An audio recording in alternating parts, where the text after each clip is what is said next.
कौन है बच्चे की असली माँ? एक बार शहंशाह अकबर के दरबार में बहुत ही अजीब मुकदमा आया, जिसने सभी को सोचने पर मजबूर कर दिया।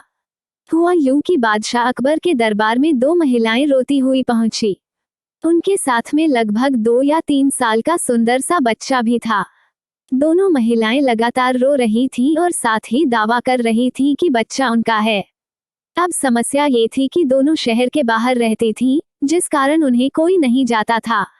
इसलिए यह बताना मुश्किल था कि उस नन्हे से बच्चे की असली माँ कौन है। अब अकबर बादशाह के सामने मुसीबत आ गई कि न्याय कैसे करें और बच्चा किसको दें। इस बारे में उन्होंने एक एक करके सभी दरबारियों की राय ली, लेकिन कोई भी इस गुत्थी को नहीं सुलझा सका और तभी बीरबल दरबार में पहुंच गए। बीरबल को देखकर बादशाह अकबर की आंखों में मानो चमक आ गई हो। बीरबल के आते ही अकबर ने इस समस्या के बारे में उन्हें बताया। अकबर ने बीरबल से कहा कि अब तुम ही इस समस्या का समाधान करो। बीरबल कुछ सोचते रहे और फिर जल्लाद को बुलाने के लिए कहा।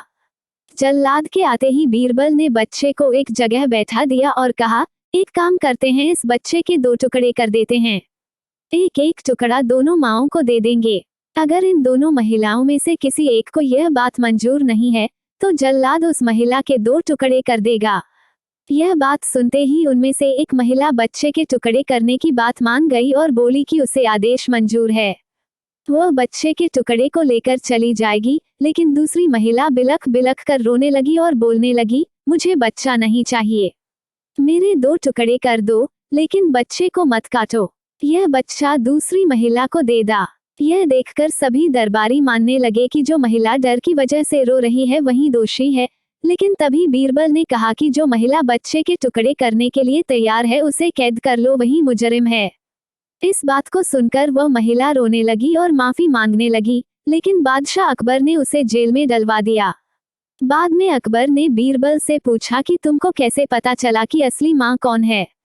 तब बीरबल ने मुस्कुराते हुए कहा, महाराज, माँ सारी मुसीबतों को अपने सिर पर ले लेती है, लेकिन बच्चे पर आंच भी नहीं आने देती, और यही हुआ।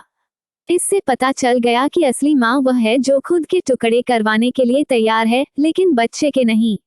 बीरबल की बात सुनकर बादशाह अकबर एक बार फिर बीरबल की बुद्धि के कायल हो गए। कहानी से सीख, हमें कभी भी किसी दूसरे की चीज पर अपना हक नहीं जताना चाहिए। साथ ही हमेशा सच्चाई की ही जीत होती है और समझदारी से काम लेने पर हर समस्या का हल निकल आता है।